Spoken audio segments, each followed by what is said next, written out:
বাংলায় ঠিক আছে।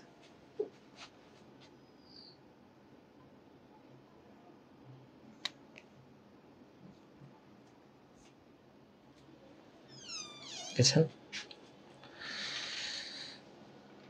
এসি কি অন আছে? অন করতে হবে। এতক্ষণ সালাম নাই না তো তুমি কবা না আমরা তো অফ করে রাখছি। পোস্ট করি মুটা। আচ্ছা সুপ্রিয় শিক্ষার্থীবৃন্দ, সবাইকে আজকে আমাদের বায়োলজির বিশেষ লাইভ ক্লাসে সবাইকে প্রথমে স্বাগতম জানাচ্ছি। প্রথমেই স্বাগতম জানানোর সাথে সাথে সবাইকে বলতেছি যে আমার কথা সাউন্ড ক্লিয়ার কিনা তোমরা জানাইতে থাকো এবং অবশ্যই জানাইতে থাকো। আমি জানি যে অনেক দিন পরে তোমাদের সামনে লাইভ ক্লাসে আসলাম। লাইভ ক্লাসটা কে কোথা থেকে করতেছো অবশ্যই কমেন্টের মাধ্যমে জানাইতে থাকো। আমি জানি যে অনেককেই বলা আছে আমার স্টুডেন্ট যারা আছো যে অবশ্যই আমাদের 7টার সময় বিশেষ লাইভ ক্লাস। সো যেহেতু বিশেষ লাইভ ক্লাসে অনেক দিন পরে আগমন ঘটতেছে আমাদের, আমি অলরেডি বলেছিলাম যে দীর্ঘদিন পরে তোমাদের সামনে হাজির হচ্ছি, কারণ তোমরা সবাই জানো যে অসুস্থতার কারণে আমি দীর্ঘদিন তোমাদের সামনে থেকে একটু দূরেই ছিলাম, এটা বলা বাহুল্যই বটে। সো যেহেতু প্রথমে আবার সবার সামনে চলে এসেছি, সো বায়োলজি নিয়ে আর কোনো ভীতি থাকবে না। আশা করি সেই জায়গা থেকে আজকে আমাদের আয়োজন হচ্ছে অ্যাসপেক্ট সিরিজ থেকে বিশেষ একটি লাইভ প্রোগ্রামের। এই বিশেষ লাইভ প্রোগ্রামটি অনেকগুলো হচ্ছে এমসিকিউ সলভিং এর উপরে, প্লাস ঢাকা ইউনিভার্সিটির রিটেন কেমন হতে পারে এবং সেই রিটেনটা কিভাবে অ্যান্সার করব, টোটাল আলোচনা হবে আজকের ক্লাসে। বিশেষ করে আজকে আমরা বলছি যে টপিক দিয়েছি আমরা কোষ ও কোষের গঠন। তোমরা সবাই জানো যে বায়োলজির অন্যতম যদি বেসিক কোনো একটা চ্যাপ্টার থেকে থাকে তাহলে সেটা হচ্ছে কোষ ও কোষের গঠন, এবং সেই জায়গা থেকে আমরা শুরু করতে যাচ্ছি। সো তোমাদের সবাইকে আগে বলবো যে একটু ক্লাসে জয়েন করো, এবং জয়েন করার পরে কথা আমার স্পষ্টভাবে শোনা যাচ্ছে কিনা এটা একটু আমাকে কাইন্ডলি জানাও, আর কে কোন জায়গা থেকে ক্লাস করতেছো এটা একটু জানাইতে থাকো আমাদের, ঠিক আছে?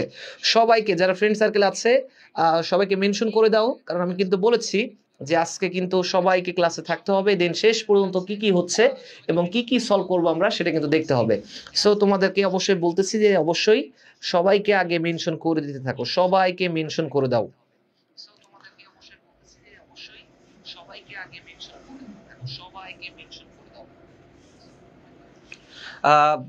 সবাই একটু জানাইতে থাকো কে কোন জায়গা থেকে ক্লাস করতেছো, একটু জানাইতে থাকো। আমি সবাইকে জানানোর পরে দেখার পরে তারপর আমরা টুকটুক করে আজকে ক্লাসটা শুরু করে ফেলবো, হ্যাঁ? কারণ যেহেতু অনেক বড় একটা অধ্যায় কোষ ও কোষের গঠন, এই কোষ ও কোষের গঠন বড় অধ্যায়, তার থেকেও বড় কথা হচ্ছে এখানে অনেক ডিটেলস আলোচনার বিষয় আছে। সো তোমরা দেরি না করে ক্লাসে ব্যস্ত হয়ে জয়েন করে ফেলো এবং সবাইকে মেনশন করতে থাকো, সবাইকে ফ্রেন্ড সার্কেল যারা আছে। শিয়াব জানিয়েছো, আসসালামু আলাইকুম। ওয়ালাইকুম আসসালাম শিয়াব। সবাইকে গ্রুপে মেনশন করে দাও, গ্রুপে জানিয়ে দাও যেহেতু ক্লাস শুরু হয়ে গেছে, আর লেট না করে সবাই যদি ক্লাসে ঢুকে যাই, ওকে?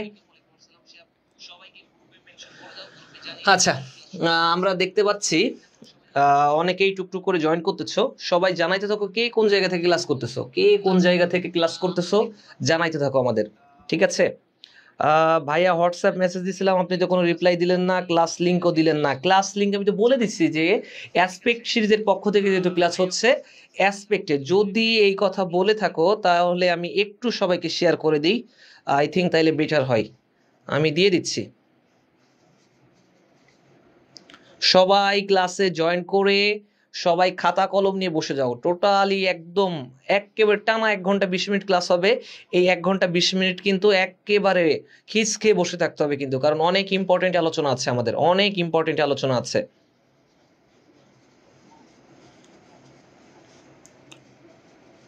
আমি কিন্তু অবশ্যই বিকালেই কিন্তু তোমাদের লিঙ্কের কথা বলা আছে, তারপরও তোমরা এখনো বলতেছো আচ্ছা সবাইকে আপনার শরীর কেমন আছে এখন? আমার শরীর এখন মোটামুটি ভালো আছে, মোটামুটি ভালো আছে বলেই তোমাদের সামনে হাজির হয়েছি। তোমাদের তো বলছি আমি যে যেহেতু আজকে বিশেষ একটা লাইভ ক্লাস, দেখো আজকে টোটাল আলোচনা করব আমরা কোষ ও কোষের গঠনের উপরে। টোটাল আলোচনা করব কিসের? কোষ ও কোষের গঠনের উপরে। তোমরা সবাই জানো যে এটা একটা অন্যতম গুরুত্বপূর্ণ চ্যাপ্টার, যে কোষ ও কোষের গঠন আমি টোটাল আলোচনা করব এখানে। কোষ ও কোষের গঠনের সবাইকে মেনশন করো, আগে সবাইকে বলতেছি যে যার জায়গা থেকে সবাইকে মেনশন করে তারপর ক্লাসে জয়েন্ট হয়ে যাও। আসসালামু আলাইকুম ভাইয়া, আমি মহাখালী থেকে ক্লাস করতেছি। ধন্যবাদ মহাখালী থেকে। আজকে মেবি তোমরা আজকে সকালে ক্লাস করে গেছো ফার্মগেটে। তারপরও সবাইকে বলতেছি আবারও ব্যস্ত করে জয়েন্ট হয়ে যাও সবাই। প্রথমেই দেখো, প্রথমেই আজকে আমাদের এখানে আলোচনা আছে প্রাণী কোষ এবং উদ্ভিদ কোষের পার্থক্য কি। এই অধ্যায়ের যদি গুরুত্বপূর্ণ একটা আলোচনা থাকে তাহলে প্রাণী কোষ আর উদ্ভিদ কোষের পার্থক্য, এটা আমরা দেখবো অবশ্যই। তার আগে আমরা কিছু আগে একটু এমসিকিউ দেখে আসি। আচ্ছা, প্রাণীকুলের সর্ববৃহৎ কোষ কোনটি? প্রথমেই দেওয়া আছে যে প্রাণীকুলের সর্ববৃহৎ কোষ কোনটি। সবাই অ্যান্সার করতে থাকো, যারা ক্লাসে আছো অ্যান্সার করতে থাকো যে প্রাণীকুলের সর্ববৃহৎ কোষ কোনটি। প্রথমে দেওয়া আছে স্নায়ু কোষ, তারপরে আছে পেশি কোষ, তারপর উট পাখির ডিম, তারপর অস্থি কোষ। সবাই আগে কোশ্চেনটা বোঝো, তারপর অ্যান্সার করতে থাকো। অ্যান্সার করতে থাকো সবাই, অ্যান্সার করতে থাকো, ব্যস্ত করে অ্যান্সার করতে থাকো সবাই। প্রাণীকুলের সর্ববৃহৎ কোষ কোনটি? প্রথমে অপশন দিয়ে আছে স্নায়ু কোষ, তারপর আছে পেশি কোষ, উট পাখির ডিম, অস্থি কোষ। আমি টোটাল 4টা কোষ নিয়ে গবেষণা করবো, টোটাল 4টা কোষ নিয়েই কথা বলবো। তোমরা আগে অ্যান্সার করতে থাকো সবাই, দেখি কে অ্যান্সার করতে পারে। অ্যান্সার করতে থাকো সবাই। আচ্ছা, অনেকেই জানতে চাচ্ছ যে, অনেকেই আমি বারবার মেসেজ দেখতেছি, সবাই বলছে যে আপনার শরীর কেমন। আমি আসলে তোমরা সবাই জানো যে তোমাদের সামনে হাজির হয়েছি, বাট আসলে আমি ডেঙ্গুতে আক্রান্ত ছিলাম। ডেঙ্গুতে আক্রান্ত থাকার কারণে দীর্ঘদিন তোমাদের থেকে বাইরে আছি, বাইরে ছিলাম। এখন যেহেতু তোমাদের সামনে এসেছে, অবশ্যই একটু সুস্থ আছি। এখনো পর্যন্ত স্টেবল না, যে স্টেবল হয়ে যে খুব বেটার ভাবে ক্লাস নিতে পারতেছি এমন না। তারপরও যেহেতু তোমাদের বাইরে আছি দীর্ঘদিন, তোমাদের থেকে বারবার সবাই জানাতে চাচ্ছ যে কবে ক্লাস নিব, সেই জন্য হুট করে তোমাদের সামনে অ্যাসপেক্টের পক্ষ থেকে প্রতি সপ্তাহে তোমরা দেখতে পারবো আমাকে। প্রতি সপ্তাহে আমাদের বায়োলজির প্রত্যেকটা অধ্যায় ভিত্তিক কোশ্চেন ব্যাংক সলভিং থাকবে, প্লাস আমাদের এখানে রিটেনের জন্য আলোচনা থাকবে হিউজ পরিমাণে। রিটেনটা কিভাবে লিখতে হবে আমি এটাও দেখিয়ে দিব তোমাদেরকে। আচ্ছা, অনেকেই অ্যান্সার করতেছো যে সি, উট পাখির ডিম। গুড, সবাই অ্যান্সার কারেক্ট দিছো। যারা যারা গ বলছো, অবশ্যই সি বলছো যারা, তাদের প্রত্যেকের ক্ষেত্রে রাইট অ্যান্সার। প্রাণীকুলের সর্ববৃহৎ কোষ কোনটি? অবশ্যই উট পাখির ডিম। এর সাথে সাথে তোমাদের জেনে রাখতে হবে এই উট পাখির ডিমের ক্ষেত্রে এটা দৈর্ঘ্য প্রস্থ তোমাদেরকে জানতে হবে। 17 × 12.5 সেন্টিমিটার। এটা কত? 17 × 12.5 সেন্টিমিটার। এখানে একটা কথা আছে, কথাটা হচ্ছে, আমাদের কথাটা কি দেখো তো একটু। কথাটা হচ্ছে এই যে আমরা কোষের একক মাপি সাধারণত অ্যাংস্ট্রোম এককে, কিসে অ্যাংস্ট্রোম এককে, অথবা ন্যানোগ্রাম এককে, অথবা ন্যানোগ্রাম এককে, অথবা মাইক্রোমিটার এককে। ব্যতিক্রম কিন্তু এই জায়গাতে আমরা দেখতে পাচ্ছি কি ব্যতিক্রম ইজিলি দেখতে পারবা। দেখো যে এখানে সেন্টিমিটার আছে, যেটা সেন্টিমিটার অবশ্যই কি ব্যতিক্রম, কিন্তু যাহাই ব্যতিক্রম তাহাই পরীক্ষায় আসবে। বারবার বলছি, আবারও বলে দিচ্ছি যে যেটাই ব্যতিক্রম থাকবে সেটাই কিন্তু পরীক্ষায় আসবে। আচ্ছা, স্নায়ু কোষ নিয়ে অনেক কথা বলা আছে আমাদের, অস্থি কোষ নিয়েও কথা বলবো আজকে, পেশি কোষ নিয়েও কথা বলবো। বাট এই পর্যন্ত আপাতত জানাপ রাখো যে উট পাখির ডিম পৃথিবীর প্রাণীকুলের ভিতরে সর্ববৃহৎ কোষ হচ্ছে উট পাখির ডিম। আচ্ছা, নেক্সট কোশ্চেনে আসো। নেক্সট আছে নিচের কোনটি প্রকৃত কোষ দ্বারা গঠিত? নিচের কোনটি প্রকৃত কোষ দ্বারা গঠিত? দেখো তো, এখানে এই অ্যান্সার করার জন্য আগে তোমাকে জানতে হবে প্রকৃত কোষ কি। অ্যান্সার করার ট্রাই করো, তারপর আমি ব্যাখ্যা করতেছি। নিচের কোনটি প্রকৃত কোষ দ্বারা গঠিত? 4টা অপশন আছে, একটা নাম দিয়ে আছে ক্লোরেলা, নস্ট্রোক, ইকোলি, প্রিয়ন। প্রত্যেকটা পয়েন্টই ইম্পর্টেন্ট। 4টা পয়েন্ট আগে না জানতে পারলে তুমি অ্যান্সার করতে পারবা না। সো ভালোভাবে আগে দেখো, তারপর অ্যান্সার করার ট্রাই করো।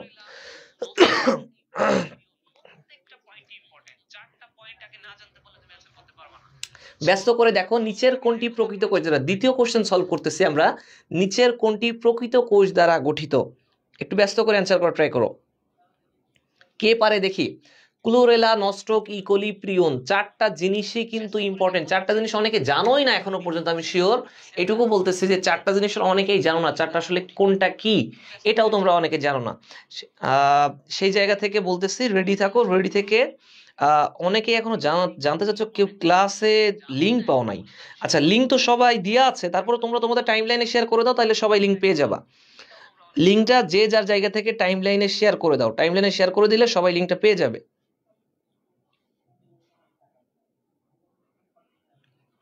ঠিক আছে, এখনো জানতে চাচ্ছ ক্লাস কিভাবে করব, সব পিটানো প্রয়োজন। বলছি যে অবশ্যই 7টার সময়, ঠিক 7টার সময় লাইভে চলে আসতে এবং অ্যাসপেক্টের পেজে থাকতে। আচ্ছা, আমি লিঙ্ক তারপরও দিয়ে দিচ্ছি, তোমরা সবাই সবার জায়গা থেকে টাইম লাইনে শেয়ার করে দাও। সবাই সবার টাইম লাইনে শেয়ার করে দাও।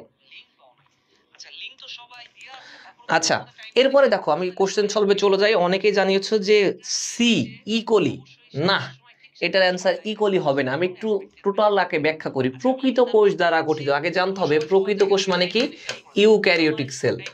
প্রকৃত কোষ মানে কি, ইউক্যারিওটিক সেল। তোমরা সবাই জানো ইউক্যারিওটিক সেল এটা একটা ল্যাটিন টার্ম। এই ল্যাটিন টার্মে আমরা সবাই জানি ইউ মানে হচ্ছে প্রকৃত। ইউ মানে কি বলতো, প্রকৃত। এবং প্রকৃত কোষ তারাই যাদের ক্ষেত্রে নিউক্লিয় ওলাস আর নিউক্লিয়ার মেমব্রেন, আমি লিখে দিচ্ছি নিউক্লিয় ওলাস এবং নিউক্লিয়ার মেমব্রেন, যেখানে এই দুইটা জিনিসই থাকবে তাদের ক্ষেত্রে আমরা বলবো এরা প্রকৃত কোষ। অর্থাৎ নিউক্লিয়ার যাদের সুগঠিত তাদেরকে আমরা কি বলি, প্রকৃত কোষ বলে থাকি। আচ্ছা, এখন কথা হচ্ছে প্রকৃত কোষ জানার আগে অনেক পয়েন্ট এখানে আগে জানতে হবে। হ্যাঁ, হুট করে অ্যান্সার করতে গেলে কিন্তু পারবে না, আগে তোমাকে বুঝতে হবে। তারপর আমি আরেকটু ভেঙে বলি, না হলে অনেকে বুঝতেছ না। আই থিঙ্ক পৃথিবীতে প্রথম মার্গুলিস এবং আরোই সুইটেকার বলে দুইজন বিজ্ঞানী ছিল। তোমরা অলরেডি ক্লাসে কিন্তু এগুলো করাইছি। তারপর একটু বলে দিই, পৃথিবীর সমস্ত জগৎকে 5টা ভাগে ভাগ করা হয়। একটা ছিল মোনেরা, একটা ছিল কি বলতো, মোনেরা। আচ্ছা, প্রথম মোনেরা ছিল, তারপর ছিল প্রোটিস্টা, তারপর কি ছিল বলতো, প্রোটিস্টা।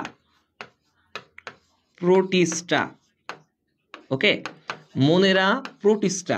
তারপর 3 নম্বর ছিল ফানজাই। 3 নম্বর কি ছিল বলতো, ফানজাই। ফানজাই। 4 নম্বর ছিল প্লান্টি। 4 নম্বর ছিল কি, প্লান্টি। আর লাস্ট 5 ছিল হচ্ছে অ্যানিমেলিয়া। এই 5টা পর্বকে 5টা জগতে ভাগ করা হয়, সমস্ত প্রাণী জগৎকে। সমস্ত প্রাণী জগতে এই 5টা জগতে ভাগ করা হয়েছে, বুঝো। কিন্তু এই 5টা জগতের মধ্যে আমরা ইজিলি বলতে পারবো এখানে 4টা জগৎ আছে যাদের ক্ষেত্রে নিউক্লিয়াস সুগঠিত, একটা জগৎ আছে যাদের ক্ষেত্রে নিউক্লিয়াস কখনো সুগঠিত নয়। যাদের ক্ষেত্রে নিউক্লিয়াস সুগঠিত নয় তারা হচ্ছে আদিকোষ, বাকি সবগুলো হচ্ছে প্রকৃত কোষ।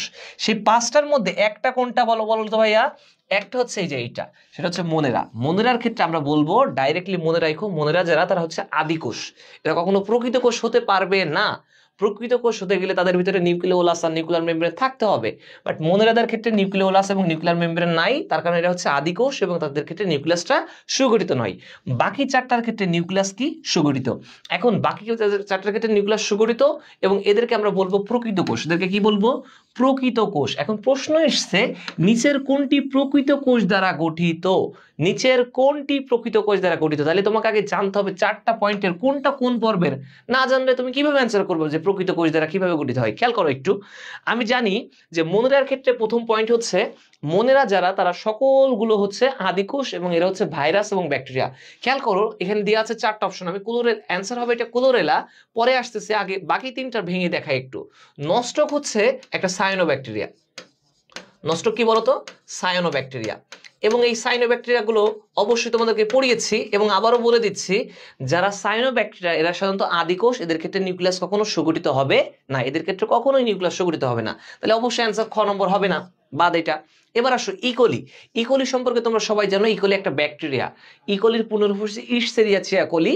এটা একটা ব্যাকটেরিয়া, যেহেতু ব্যাকটেরিয়া তাহলে অবশ্যই এটাও কোনটার ভিতরে যাবে, এই মোনেরার ভিতরে যাবে। তাহলে অবশ্যই এটাও প্রকৃত কোষ হবে না, এটাও হলো না, এটাও হলো না। এবার আসো পিরিয়ন কি। তোমরা পিরিয়ন সম্পর্কে অনেকেই জানো না, অনেকেই জানো না। এটা ভাইরাসের অধ্যায় থেকে এই কথাটা এসছে। তোমরা সবাই জানো পিরিয়ন্স। পিরিয়ন্স কথা শুনছো না? পিরিয়ন্স কি? এটা এমন একটা ভাইরাস যে ভাইরাস সাধারণত প্রাণীদেরকে আক্রমণ করবে। লিখে রাখবা এইভাবেই, আমি তোমাদেরকে শিখিয়েছি প দিয়ে, একমাত্র প অক্ষর দিয়ে শেষ। প ফর পিরিয়ন্স, প ফর প্রাণীকে আক্রমণ। প ফর কি, প্রাণীকে আক্রমণ। তাহলে যেই ভাইরাসগুলো প্রাণীকে আক্রমণ করবে তাদেরকে আমরা কি বলবো, পিরিয়ন্স বলবো। তাহলে অবশ্যই এটা একটা ভাইরাস, এটাও কি আদিকোষ। তাহলে এটার ক্ষেত্রেও নিউক্লিয়াস কি হবে না, সুগঠিত হবে কোনোভাবেই হবে না। তাহলে এই তিনটা অপশন যদি আমার না হয়ে থাকে তাহলে অ্যান্সার কোনটা হবে, অবশ্যই ক্লোরেলা হবে। তারপরও যদি একটু ডিটেল জানতে চাও আসলে ক্লোরেলাটা কি, ক্লোরেলাটা হলো এটা একটা শৈবাল। এটা মূলত একটা কি, শৈবাল। তোমরা সবাই জানো শৈবাল নিজের খাদ্য নিজে তৈরি করতে পারে এবং সাধারণত প্রত্যেকটা শৈবালই হচ্ছে ইউক্যারিওটিক। বেশিরভাগ ক্ষেত্রে প্রত্যেকটা শৈবালই কি বলতো, ইউক্যারিওটিক, এবং তারা নিজেদের খাদ্য নিজে তৈরি করতে পারে। আই থিঙ্ক এবার দেখছো সবাই অ্যান্সার করছিল হয়তো গ, কিন্তু আসলে অ্যান্সার হবে কোনটা, ক, অর্থাৎ ক্লোরেলা। এখন বুঝছো কিনা সবাই জানাই তো, বুঝছো কিনা সবাই জানো? টোটাল সবগুলো বুঝছো কিনা আগে জানাও, তারপর আমরা নেক্সট কোশ্চেনে চলে যাই। এটা বুঝছো কিনা আগে সবাই জানাইতে থাকো। সবাই কি বুঝছো এটা? এটা বুঝছো কিনা সবাই আগে জানাও, তারপর আমরা চলে যাই পরের কোশ্চেনে চলে যাই। প্রাণী কোষ বিষয়ে কোনটি সঠিক? প্রাণী কোষ বিষয়ে নিচের কোনটি সঠিক এটা একটু জানাইতে থাকো। প্রাণী কোষের বিষয়ে কোনটি সঠিক? দেখো 4টা অপশন আছে। প্রথমে দিয়ে আছে কোষের সেন্ট্রোজোম থাকে, 2 নম্বর অপশন দিয়ে আছে সাইটোপ্লাজমে প্লাস্টিড থাকে, তারপর দিয়ে আছে সঞ্চিত খাদ্য সাধারণত শ্বেতসার, 4 নম্বর অপশন দিয়ে আছে কোষের কেন্দ্রে বড় কোষ গহ্বর থাকে। প্রাণী কোষের ক্ষেত্রে কোনটা সঠিক এটা একটু আগে ভাবো যে প্রাণী কোষে আসলে কোনটা থাকতে পারে, প্রাণী কোষে কোনটা থাকতে পারে, উদ্ভিদ কোষে কোনটা থাকতে পারে, এটা আগে আইডেন্টিফাই করো, দেন তারপর অ্যান্সার করতে যাও। আগে কোশ্চেন বুঝো, তারপর অপশন পড়ো, দেন অ্যান্সার করতে যাও। প্রত্যেকটা কোশ্চেনে কিন্তু এখানে ট্রিকলি কোশ্চেন দেওয়া আছে, তুমি চাইলেই অ্যান্সার করতে পারবে না, হুট করে চাইলেই অ্যান্সার করতে পারবে না। এবং প্রত্যেকটা কোশ্চেন কিন্তু এখানে ঢাকা ইউনিভার্সিটিতে আসা, হয় ঢাকা ইউনিভার্সিটি, নাই জগন্নাথ, নাই রাজশাহী, নাই চিটাগাং, নাই জাহাঙ্গীরনগর, টোটাল কোনো না কোনো ইউনিভার্সিটি কিন্তু কোশ্চেন দেওয়া আছে এখানে। দেখি অ্যান্সার করতে পারো কে কে অ্যান্সার করতে পারো, অ্যান্সার করার ট্রাই করো সবাই ব্যস্ত করে অ্যান্সার করার ট্রাই করো। 30 সেকেন্ড টাইম থাকলো, সবাই অ্যান্সার করার ট্রাই করো। আমি দেখতেছি যে প্রথমে জানিয়েছো ইশরাত জাহান উপমা, জানিয়েছো কে কে পিটামু, কিন্তু মাইমুনা আক্তার জানিয়েছো এ, রিদিতা বাসাক জানিয়েছো এ, আর তৌহিদুল ইসলাম রায়হান বোরহান স্যারের নাম এখানে কেন? আচ্ছা, মোত্তাকিন সরকার জানিয়েছো স্যার আপনার অ্যাম্বিশনের স্টুডেন্ট। আচ্ছা, অ্যাম্বিশনের যারা ক্লাস করো এখনো পর্যন্ত লিঙ্ক পাও নাই, তাদের সবাইকে মেনশন করে মোত্তাকিন তুমি জানিয়ে দাও, সবাইকে লিঙ্ক দিয়ে দাও গ্রুপে, তোমাদের যে গ্রুপ আছে, যে ক্লাস কিন্তু স্টার্ট হয়েছে, সবাই অ্যান্সার করতে থাকো। আচ্ছা, সবাই জানিয়েছো এ কোষে সেন্ট্রোজোম থাকে। আচ্ছা, আমি জানছি যে অ্যান্সার হবে কোষের সেন্ট্রোজোম থাকে, ভালো কথা। এখন আমি জানি যে অনেকেই না বুঝে অ্যান্সার করছো, যেহেতু সেন্ট্রোজোম কথা পাইছো, সেন্ট্রোজোম মানে প্রাণী কোষে থাকবে, তোমাদেরকে পড়িয়েছি, এইটা দেখেই তোমরা হয়তো বলে দিচ্ছ। আচ্ছা, এখন দেখো সাইটোপ্লাজমে প্লাস্টিড থাকে, সঞ্চিত খাদ্য সাধারণত শ্বেতসার, কোষে কেন্দ্র কোষ গহ্বর থাকে। আমি একটু টোটালগুলো একটু ব্যাখ্যা করি। আচ্ছা, সাইটোপ্লাজমে প্লাস্টিড কি থাকতে পারে প্রাণী কোষের ক্ষেত্রে? প্রাণী কোষের ক্ষেত্রে কিন্তু আলাদা করে কোনো প্লাস্টিডই নাই, সেখানে আবার সাইটোপ্লাজমে প্লাস্টিড থাকে, কি করে হবে? তাহলে এটা অ্যান্সার হবে না। সঞ্চিত খাদ্য সাধারণত শ্বেতসার। আচ্ছা বলো তো, আমি মানলাম এই অ্যান্সারটা ভুল, যে সঞ্চিত খাদ্য সাধারণত শ্বেতসার না, তাহলে তোমরা একটু কমেন্ট করে আমাকে জানাও যে আসলে প্রাণীদের ক্ষেত্রে, আমার ক্ষেত্রে বা তোমার ক্ষেত্রে বডিতে সঞ্চিত খাদ্যের নাম কি? আমার বডিতে বা তোমার বডিতে যে সঞ্চিত খাদ্য জমা হচ্ছে, কোন একটা খাবার জমা হচ্ছে, এই জমাকৃত খাবারের নাম কি জানাও তো একটু, কে পারবে? দেখি কি শেখাইছি তোমাদের, আজকে বুঝতে পারবো যে আমার বডিতে বা তোমার বডির ক্ষেত্রে যে সঞ্চিত খাদ্য, কোন একটা খাবার জমা হচ্ছে, এই সঞ্চিত খাবারের নাম কি? অ্যান্সার করো তো, কে পারে? দেখি কে পারবে ছিনিয়ে নিতে, কে পারবে অ্যান্সার? দেখি, যে পারবে গিফট আছে, প্রথম যে পারবে তার ক্ষেত্রে গিফট আছে। দেখি কে পারে দেখি, কোন সেই কাঙ্ক্ষিত বিজয়দাতা, কোন সেই কাঙ্ক্ষিত উত্তরদাতা, কোন সেই কাঙ্ক্ষিত আমার স্টুডেন্ট? দেখি আমার কোন কাঙ্ক্ষিত স্টুডেন্ট পারে প্রাণী দেহের সঞ্চিত খাদ্যের নাম কি, কে বলতে পারে? আমি কিন্তু ওয়েট করতেছি, দেখি কে পারে, আমার কোন স্টুডেন্ট পারে। এই যে অ্যান্সার পেয়ে গেছি, আশিকা জান্নাত রিমি জানিয়েছে আমাদের শরীরে সঞ্চিত খাবারের নাম ভাত। আরজু জানিয়েছে ভাত, সঞ্চিত খাদ্যের নাম ভাত, তাই না? পিঠায়া সব কয়টারে কিন্তু একেবারে ফেনে ঝুলামো, কিন্তু বদমাইশ। প্রাণীদের সঞ্চিত খাদ্য প্রথম জানিয়েছ আশিকা জান্নাত রিমি, জানিয়েছ গ্লাইকোজেন। রিমি, তোমার ক্ষেত্রে অবশ্যই কোনো না কোনো গিফট থাকবে। আমি জানি না তুমি কোন জায়গার স্টুডেন্ট, বাট তুমি, থ্যাংক ইউ তোমাকে। প্রথম জানিয়েছে রিমি যে গ্লাইকোজেন। অবশ্যই সঞ্চিত খাদ্যের নাম কি হবে বলো তো? অবশ্যই হবে গ্লাইকোজেন।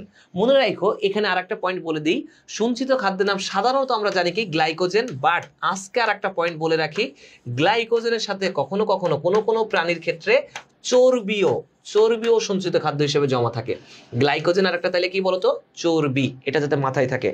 আচ্ছা, শিয়াব জানিয়েছে রাফেজ, তোমার এমন ভাবে রাফেজ দিয়ে জড়াই পিটামু। রাফেজ কি? রাফেজ এক ধরনের হচ্ছে শস্য, রাফেজ হচ্ছে শাক জাতীয় খাবার। রাফেজ কি করে সঞ্চিত খাদ্য হয়? অনেকে জানিয়েছো, বেশিরভাগ ক্ষেত্রে গ্লাইকোজেন জানিয়েছো। যারা অ্যান্সার করছো গ্লাইকোজেন, তাদের সবাইকে থ্যাংক ইউ। এইবার আসো, এবার মেন কোশ্চেনে চলে আসি আমরা। তাহলে এইটা কিন্তু অ্যান্সার হবে না, আমরা বলেছি অলরেডি। থার্ড কোশ্চেন কি ছিল? সঞ্চিত খাদ্যের নাম শ্বেতসার, যেটাও ভুল, তাহলে এটাও একটা অ্যান্সার হবে না। কোষের কেন্দ্রে বড় কোষ গহ্বর থাকে না, প্রাণীদের ক্ষেত্রে কখনোই বড় কোষ গহ্বর থাকে না, কোষের কেন্দ্রে ছোট্ট একটা কোষ গহ্বর থাকে এবং এই কোষ গহ্বরের নাম আমরা সবাই জানি টনোপ্লাস্ট। কোষ গহ্বরের যে আবরণ, সে আবরণের নাম কি বলতো? টনোপ্লাস্ট। টনোপ্লাস্ট। টোটাল প্রত্যেকটা পয়েন্ট কিন্তু ইম্পর্টেন্ট। দেখবা এই কোশ্চেন সলভ করতে করতে এর ভিতর থেকে কোনো না কোনো ইউনিভার্সিটি একটা কোশ্চেন চলে এসছে, এতটাই ইম্পর্টেন্ট এখানে। এবং যেভাবে দেখো প্রত্যেকটা পয়েন্টে আমি যেভাবে ব্যাখ্যা করতেছি, একটু শিওর থাকো কোনো না কোনো ইউনিভার্সিটি হুট করে দেখবা একটা কোশ্চেন এখান থেকে চলে এসছে, কারণ এগুলো ইম্পর্টেন্ট। প্রত্যেকটা ওয়ার্ডই এখানে দেখো যে ব্যাখ্যা করতেছি, যে এগুলা অনেকেই তোমরা জানোই না এখনো পর্যন্ত, প্রত্যেকটা টার্ম এখন অনেকেই জানো না। এবার আসো, তাহলে যেহেতু তিনটা অ্যান্সার না, তাহলে অবশ্যই অ্যান্সার কোনটা হবে? ক নম্বর হবে। আমরা বলতেই পারি কোষের সেন্ট্রোজোম থাকে। যেহেতু সেন্ট্রোজোম বলে পয়েন্ট এসছে তোমাদের সামনে, আমি একটু সেন্ট্রোজোম কি, আমি যদি জিজ্ঞাসা করি সেন্ট্রোজোম কি, আপনার এখনো শিওর থাকবে আমি এইটুকু বলতে পারি ডাইরেক্টলি, অনেকেই সেন্ট্রোজোম কি জানো না। আপনার সুস্থ অবলক্ষে চা খাওয়াবেন। আচ্ছা, এখন আপনার শরীরে পিটানোর মতো শক্তি নেই, ডেঙ্গু পেশেন্ট। সব কি পরিমাণ ফাজিল আমার স্টুডেন্ট গুলা। ভাই আমি ফার্মগেট FA26 এর রিমি জানিয়েছো FA26 এর। আচ্ছা, থ্যাংক ইউ। আচ্ছা, আপনার সুস্থ অবলক্ষে চা খাওয়াবেন। আমি চা খাওয়াবো সুস্থ অবলক্ষে। দোয়া করছো সবাই, যেহেতু সুস্থ হয়ে তোমাদের সামনে ফিরে এসেছি, চা না, তোমরা যেটা বলবো সেটাই খাওয়াবো, সমস্যা নেই। আচ্ছা, এবার আসো, আমি যেই পয়েন্টে যাচ্ছিলাম, অ্যান্সার ক নম্বর, কোষের সেন্ট্রোজোম থাকে, আমরা এটা জেনেছি। বাট এখন আমাকে জানা লাগবে আসলে সেন্ট্রোজোম কি। যে জানো সেন্ট্রোজোম কি, একটু জানাইতে থাকো যে সেন্ট্রোজোম আসলে ভাইয়া এইটা। সবার ক্লাসে করাইছি, তারপরে দেখি কে পারো। আমি দেরি না করে আমি অ্যান্সার করতে থাকি, কারণ অনেকগুলো কোশ্চেন আছে আমাদের এখানে, টুকটুক করে টোটাল অ্যান্সার করতে হবে। আমি সেন্ট্রোজোম কি আমি একটু দেখাইতে থাকি, যদি কেউ পারো অ্যান্সার করতে থাকো। আচ্ছা, সেন্ট্রোজোম কি যদি বলতে হয় একটু খেয়াল করো। সেন্ট্রোজোম হচ্ছে, দেখো আমরা সবাই সেন্ট্রিওল সম্পর্কে পড়ছি, এটা হচ্ছে সেই সেন্ট্রিওল আমাদের। এটা কি বলতো? সেন্ট্রিওল। এটা ত্রয়োনি নালিকা, 9টা নালিকা থাকবে একসাথে। আমরা টোটাল পয়েন্টগুলো কিন্তু আমরা জানি, এখানে টোটাল পয়েন্টগুলোই আমরা জানি। এক বড় না দুই বড়, মাইন স্যারের মন বড়, সব ফাজিল, এক একটা ফাজিল সব। আবার একজন লিখছে ফাতিমার সাথে একমত। আচ্ছা, এখন দেখো সেন্ট্রোজোম কি, এটার নাম হচ্ছে আমরা সেন্ট্রিওল। এটার কথা আমরা কি বলবো? সেন্ট্রিওল। এটার ক্ষেত্রে আমরা বলতে পারি এটার নাম সেন্ট্রিওল। ইম্পর্টেন্ট টার্ম, আগে এটা আলোচনা করে দেখি, পরে আবার গল্পে ফিরে যাচ্ছি। দেখো এখানে কি আছে? সেন্ট্রিওল আছে। আচ্ছা, এটার নাম সেন্ট্রিওল, আর এর ভিতরে এমন অনেকগুলো তরল পদার্থ আছে, ঠিক আছে? এই তরল পদার্থগুলোর নাম হচ্ছে সেন্ট্রোস্ফিয়ার। তরল পদার্থগুলোর নাম কি বলতো? সেন্ট্রোস্ফিয়ার। কথা বোঝাইতে পারছি? তাহলে এই তরল পদার্থের নাম হচ্ছে সেন্ট্রোস্ফিয়ার। ওকে, একটা ছিল সেন্ট্রিওল, এখন গেছি সেন্ট্রোস্ফিয়ার। আমি কিন্তু এখনো সেন্ট্রোজোম ব্যাখ্যা করি নাই। এবার আসো সেই সেন্ট্রোজোম কি দেখতে পারবা। সেন্ট্রোজোম হচ্ছে এই সেন্ট্রিওল সহ সেন্ট্রোস্ফিয়ারকে, অর্থাৎ এর ভিতরে যে দানাদার তরল পদার্থ আছে, দানাদার তরল পদার্থ এবং সেন্ট্রিওল, এই দুইটাকে একসাথে আমরা বলবো সেন্ট্রোজোম। এটার নাম কি দিব? সেন্ট্রোজোম। তাহলে প্রাণী কোষে অবশ্যই কি থাকবে? সেন্ট্রোজোম থাকবে। প্রাণী কোষে অবশ্যই কি থাকবে? সেন্ট্রোজোম থাকবে। যদি কেউ কোশ্চেন করো আমাকে, ভাইয়া সেন্ট্রোজোম প্রাণী কোষে থাকে, কাদের ক্ষেত্রে সেন্ট্রোজোম থাকে না? অনেকের মনে কোশ্চেন হইতে পারে যে কাদের ক্ষেত্রে সেন্ট্রোজোম আসলে থাকে না। আমি একটু দেখাই। সেন্ট্রোজোম থাকবে না প্যাডিতে। প্যাডিতে কি থাকবে না? সেন্ট্রোজোম থাকবে না। অনেকের মনে কোশ্চেন যে ভাইয়া প্যাডিতে সেন্ট্রোজোম থাকবে না, প্যাডি আবার কি জিনিস? ছোট্ট করে এখানে আসলে আমি একটা শর্ট ফর্ম দিয়ে তোমাদেরকে দেখাইছি। প্যাডি মানে, পি মানে এখানে প্রোক্যারিওটিক সেল। পি মানে কি বলতো? Prokaryotic sell. পি মানে হচ্ছে প্রোক্যারিওটিক সেল। আচ্ছা, প্রোক্যারিওটিক সেল মানে তো সবাই জানো আদিকোষ। এ মানে কি? এখানে এ মানে হচ্ছে অ্যানজিওস্পার্ম। এ মানে অ্যানজিওস্পার্ম, অর্থাৎ আবৃতবীজী উদ্ভিদের ক্ষেত্রেও, আবৃতবীজী উদ্ভিদের ক্ষেত্রেও কি থাকবে না? কখনোই আবৃতবীজের ক্ষেত্রেও এই সেন্ট্রিওল বা সেন্ট্রোজোম কিছুই থাকবে না। ডি ফর কি? ডি ফর মনে রাখো, D for diatom. D for diatom, অর্থাৎ ডায়াটমেও কখনোই সেন্ট্রিওল বা সেন্ট্রোজোম জাতীয় কোনো কিছু থাকবে না। Last point Y.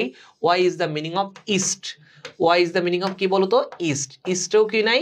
সেন্ট্রিওল বা সেন্ট্রোজোম নাই। শেষ।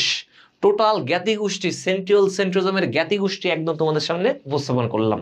টোটাল পয়েন্টটা কিন্তু খুবই ইম্পর্টেন্ট। এখান থেকে আর একটা লাস্ট পয়েন্ট বলে দিই, মনে রাখবা এই সেন্ট্রিওল থেকে একটা সেন্ট্রোল থেকে শুক্রাণুর লেজ তৈরি হয়। কি তৈরি হয়? শুক্রাণুর লেজ তৈরি হয়। টোটাল পয়েন্টগুলোই বলে দিলাম, একেবারে সেন্ট্রিওলে যা ছিল সব বলে দিছি।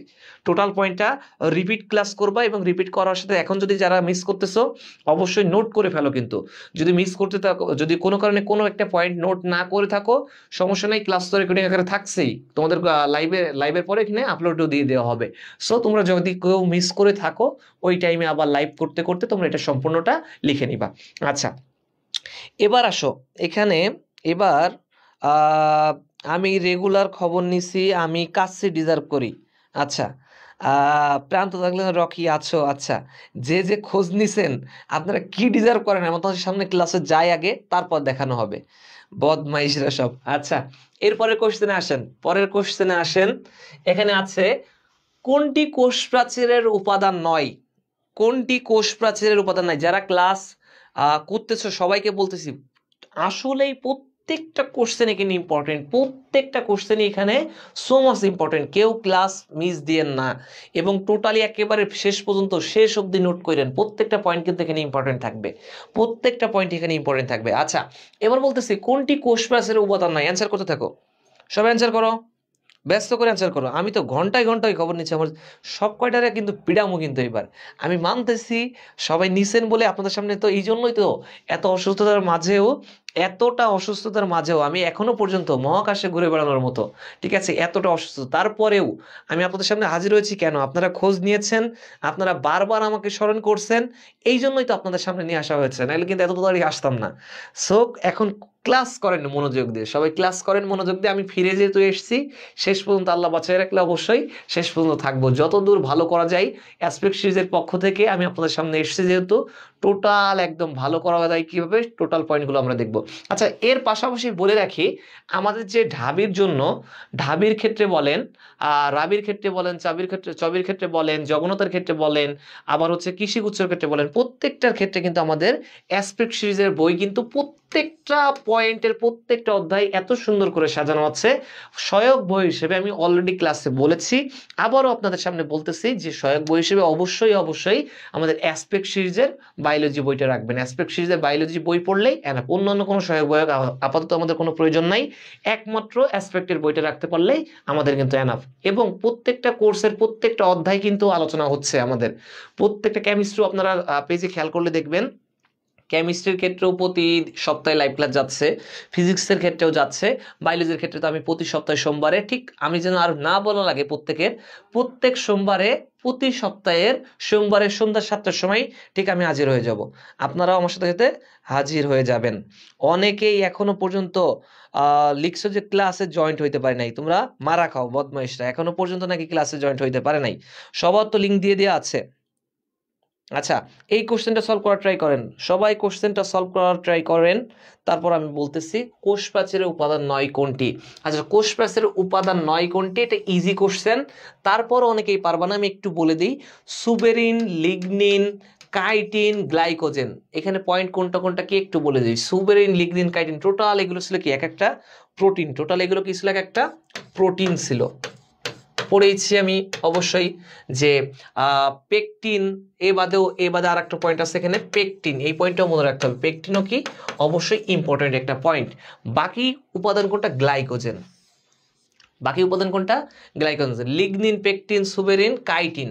কাইটিনটাও কিন্তু একটা গুরুত্বপূর্ণ উপাদান। কাইটিনের ক্ষেত্রেও আমি পড়িয়েছি, কাইটিন আর কিউটিকলের পার্থক্য অনেক সময় ধরে পড়িয়েছি। যদি একটুখানি মনে করে দিতে হয়, কাইটিন আর কিউটিকল অনেকেই জানো না এখনো পর্যন্ত, কাইটিন আর কিউটিকলের পার্থক্য একটু বলে দিই। কাইটিন হচ্ছে, মনে রাখবা, এদিকে আসো সবাই, কাইটিন মানে মনে রাখবা, কাইটিন হচ্ছে একটা কার্বোহাইড্রেটের পলিমার। কাইটিন হচ্ছে একটা কার্বোহাইড্রেটের পলিমার, ওকে। এবং এই কার্বোহাইড্রেটের পলিমারটা কিভাবে তৈরি হয়েছে দেখো, কার্বোহাইড্রেটকে ভাঙলে আমরা কি পাই? গ্লুকোজ পাই। কার্বোহাইড্রেটকে ভাঙলে আমরা কি পাবো? গ্লুকোজ পাবো। অনেকগুলো গ্লুকোজের সাথে যদি অনেকগুলো অ্যামিন গ্রুপ যুক্ত হয়, অনেকগুলো গ্লুকোজ তার সাথে অনেকগুলো অ্যামিন গ্রুপ যুক্ত হয়েছে, তখন এটা নাম হবে গ্লুকোসামিন। তখন এর নাম কি হবে বলতো? গ্লুকোসামিন। এই গ্লুকোসামিনের পলিমারই হচ্ছে একটা কাইটিন। কেউ জানে না, চ্যালেঞ্জ, কেউ জানে না এটা যে কাইটিন কি। পরীক্ষায় ঢাকা ইউনিভার্সিটি যদি রিটেনে দেয় কখনো যে কাইটিন বলতে কি বুঝাই, আমি চ্যালেঞ্জ দিচ্ছি বাংলাদেশে যদি 1000 স্টুডেন্ট থাকে 1000 স্টুডেন্টের মধ্যে 15 থেকে 20 জন স্টুডেন্টও এটা ভালোভাবে অ্যান্সার করতে পারবে না। চ্যালেঞ্জ দিচ্ছি, আমি সবাইকে চ্যালেঞ্জ দিচ্ছি। এটা এখনো পর্যন্ত বলতেছি কাইটিন কি এটা অনেকেই এখনো পর্যন্ত জানে না, অনেকেই জানে না। এই কাইটিনটা তোমাদের বইতে ডাইরেক্টলি কোথাও দেওয়া নেই কাইটিন নিয়ে ব্যাখ্যা, তাই আমি সুন্দর করে বলে দিলাম। এই কাইটিন হচ্ছে একটা কার্বোহাইড্রেটের পলিমার, যেখানে অনেকগুলো গ্লুকোজ আর অনেকগুলো অ্যামিন গ্রুপ একসাথে যুক্ত হয়, যুক্ত হওয়ার পরে তৈরি হয় গ্লুকোসামিন। এই গ্লুকোসামিনের পলিমারই হলো একটা কাইটিন। যদি কেউ বলে কিউটিকল কি, মনে রাখবা কিউটিকল হচ্ছে একটা লিপিড। কিউটিকল কি একটা বলো তো? লিপিড। কেমন লিপিড? লিপিডের কিন্তু অনেক প্রকারভেদ আছে, তেল, চর্বি, মোম এক একটা। ঠিক একইভাবে কিউটিকল হচ্ছে একটা মোম জাতীয় লিপিড। সুন্দর করে নোট করে রেখো, কিউটিকল হচ্ছে একটা মোম জাতীয় লিপিড। কিউটিকল কি বলতো? একটা মোম জাতীয় লিপিড। খুবই ইম্পর্টেন্ট পয়েন্ট, খুবই ইম্পর্টেন্ট পয়েন্ট। কথা বলতে পারছি? এই পর্যন্ত আই থিঙ্ক সবাই ক্লিয়ার। এইগুলো কে জানতে আর নতুন করে কে আজকে আবার নতুন করে জানলে জানাইতে থাকো। আগে জানতে না, এখন নতুন করে জানলে, কে কে জানলে একটু জানাইতে থাকো টোটাল। আচ্ছা, এরপরে আসো কোষের মধ্যে প্রোটোপ্লাজমের চক্রাকারের ঘূর্ণনের নাম কি? নেক্সট কোশ্চেন, কোষের মধ্যে প্রোটোপ্লাজমের চক্রাকার ঘূর্ণনের নাম কি? প্রথমে দেওয়া আছে প্লাজমোলাইসিস, তারপর দেওয়া আছে ফ্যাগোসাইটোসিস, তারপর আছে সাইক্লোসিস, তারপর অটোলাইসিস। টোটাল 4টা পয়েন্টে আমি ভেঙে দেখাবো, তার আগে তোমরা কমেন্টের মাধ্যমে জানাতে থাকো অ্যান্সার কোনটা রাইট হবে। কোষের মধ্যে প্রোটোপ্লাজমের চক্রাকারের ঘূর্ণনের নাম কি? চক্রাকারের ঘূর্ণন, তার মানে এক কথায় কোশ্চেনটা এসছে এই জায়গা থেকে, প্রোটোপ্লাজমের চলনকে কি বলে? সিম্পল কথা, প্রোটোপ্লাজমের চলনকে কি বলে? কোশ্চেন কিন্তু দেওয়া আছে অনেক বড় কথা, কিন্তু সিম্পল ভাবে ভাবতে গেলে অ্যান্সারটা, কোশ্চেনটা এই কোশ্চেন যে প্রোটোপ্লাজমের চলনকে আমরা কি নামে ডেকে থাকি বলো তো? অ্যান্সার করতে থাকো। প্রোটোপ্লাজমের চলনকে আমরা কি বলে ডাকতে থাকি? ক নম্বর একজন জানিয়েছো যে হৃদিতা বাসাক জানিয়েছো এ প্লাজমোলাইসিস। না বাবা, অ্যান্সার হয় নাই। অ্যান্সার করতে থাকো, টোটাল অ্যান্সার করতে থাকো তো। আচ্ছা, আমার অফলাইন ক্লাসে শিখছেন, ভালো কথা, এখন অ্যান্সার করেন, এখন অ্যান্সার করতে থাকেন। অ্যান্সার এবার জানিয়েছো সি, সাইক্লোসিস। সবাই অ্যান্সার করতে থাকো তো, সবাই কে কে জানো দেখি। সিম্পল কোশ্চেন, এই ধরনের কোশ্চেন যদি না পড়ো তাহলে পারবা কোনটা কত? এগুলো তো একদম সিম্পল অ্যান্সার, সিম্পল অ্যান্সার এগুলো একদম। আচ্ছা, অনেকেই জানিয়েছো সি, অনেকেই জানিয়েছো ডি, অটোলাইসিস। কিভাবে সম্ভব? আচ্ছা দেখি আমি অ্যান্সার করি। প্রথম কথা, আমি জানি প্রথমে ক নম্বর দিয়ে আছে কি? প্লাজমোলাইসিস। আগে আমাকে জানতে হবে আসলে প্লাজমোলাইসিস কি। এই প্লাজমোলাইসিস সাধারণত এটা একটা পাতার ক্ষেত্রে হয়ে থাকবে, পাতার অভিস্রবণের ক্ষেত্রে এই প্লাজমোলাইসিস হয়ে থাকে, যেটা অবশ্যই প্রোটোপ্লাজমের সাথে সম্পর্কযুক্ত না। ফ্যাগোসাইটোসিস কি? ফ্যাগোসাইটোসিসকে আমি ভেঙে ভেঙে দেখাইছি, সবাইকে একদম ভেঙে ভেঙে প্রত্যেকটা পয়েন্ট দেখাইছি। তারপরও যদি একটু বলতে হয় আমি দেখাই দিই। দেখো একটু খেয়াল করো, ফ্যাগো, বায়োলজিতে যে কোনো জায়গায় ফ্যাগো মানে কি? ভক্ষণ। ফ্যাগো মানে কি বলতো? ভক্ষণ। ফ্যাগো মানে হচ্ছে ভক্ষণ।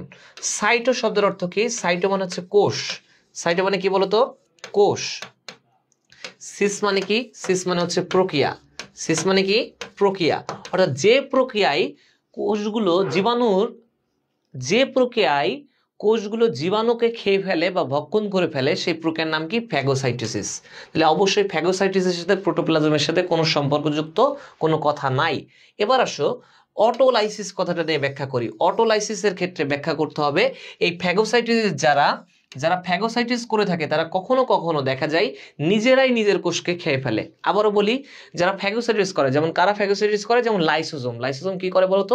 ফ্যাগোসাইটিস করে। যখন ফ্যাগোসাইটিস করে তখন এদের ক্ষেত্রে হয় কি, যখন এদের প্রচন্ড ক্ষুধা লাগে, তখন ক্ষুধা লাগলে নিজেরাই নিজের কোষকে কি করে?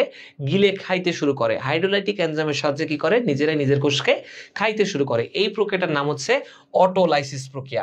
এই অটোলাইসিসের সাথে আরো দুইটা শব্দ সাদৃশ্যপূর্ণ, একটা হচ্ছে স্বগ্রাসী, একটা সাদৃশ্য কি বলতো? স্বগ্রাসী। আরেকটা সাদৃশ্যপূর্ণ কথা হচ্ছে সুসাইডাল ব্যাগ। আরেকটা সাদৃশ্যপূর্ণ কি কথা? সুসাইডাল ব্যাগ বা আত্মঘাতী থলিকা। সুসাইডাল ব্যাগ বা কি বলতো? আত্মঘাতী থলিকা। বাট এইটার সাথেও কিন্তু এখনো পর্যন্ত আমরা প্রোটোপ্লাজমের কোনো সাদৃশ্য পাই নাই। তাহলে তিনটা অপশন নাই, তাহলে অ্যান্সার কোনটা হবে? অবশ্যই সাইক্লোসিস।